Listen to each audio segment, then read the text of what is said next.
บนโซเชียลแชร์คลิปการเผาอาหารที่มีลักษณะเป็นแผ่นแล้วมีน้ำมันหยดลงมาเพียบพร้อมคำเตือนว่ามาดูกันว่ากล้วยฉาบหรือมันฝรั่งทอดเพียง1 ชิ้นอมน้ำมันไว้กี่หยดนี่แหละที่ทำให้ป่วยกันมากมาย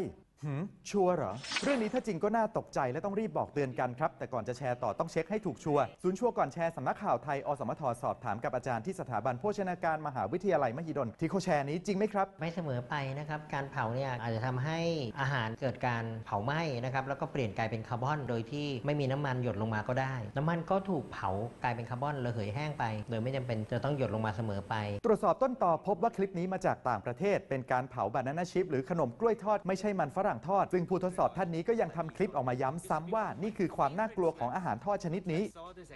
เพื่อให้ชัดเจนอาจารย์จึงเตรียมวัตถุดิบมาลองเผากันดูบ้างลองเอาอาหารนะครับมาทำการเผาเพื่อดูว่ามีน้ำมันหรือมีอะไรหยดออกมาจากตัวอาหารหรือเปล่าโดยเฉพาะมันฝรั่งทอดก็ได้เลือกอันที่มีไขมันมากที่สุดในท้องตลาดเนี่ยนะครับมาเผาให้ดูจะดูว่าจะมีน้ำมันเนี่ยหยดออกมามากสักเท่าไหร่จากการทดลองหลายครั้งมีบางครั้งที่น้ำมันหยดลงมาเมื่อใดที่เราเผาเร็วเนี่ย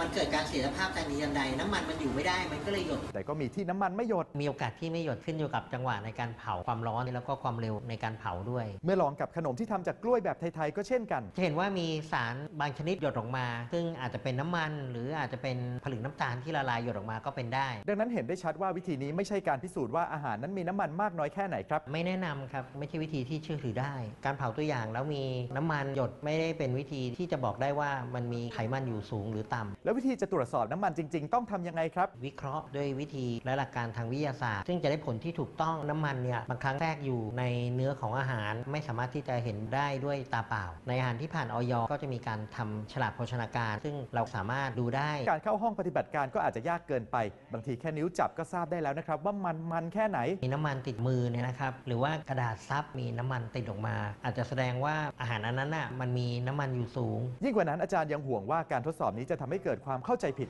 การที่เราไม่พบอะไรหยดลงมาเลยไม่ได้หมายความว่าอาหารนั้นเนี่ยไม่ได้มีน้ำตาลหรือน้ำมันเป็นองค์ประกอบแล้วยังอาจลืมไปว่าไม่ใช่แค่น้ำมันที่ต้องระวังนอกจากนี้แล้วเนี่ยอาหารเหล่านี้พบว่ามีปริมาณของเกลืออยู่ค่อนข้างสูงซึ่งก็อาจจะทำให้เกิดโรคความดันได้หากกินอาหารประเภทนี้เป็นเวลานานอาหารเหล่านี้ไม่ควรจะทานเป็นประจำของขบเคี้ยวหรือเป็นอาหารว่างก็ไม่ควรกินในปริมาณมากองค์ประกอบหลักๆก็จะเป็นคาร์โบไฮเดรตไขมันแล้วก็เกลือการทานอาหารประเภทนี้บ่อยๆก็ไม่ดีต่อสุขภาพดังนั้นสรุปแล้วคลิปและข้อมูลที่แชร์กันนี้เป็นยังไงครับในแง่ของวิธีการทดสอบนะครับไม่ควรแชร์ต่อเนื่องจากไม่สามารถให้ความแน่นอนหรือว่าเชื่อถือได้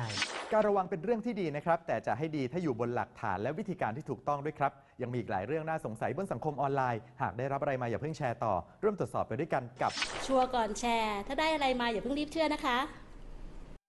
สนับสนุนโดยกองทุนพัฒนาสื่อปลอดภัยและสร้างสรรค์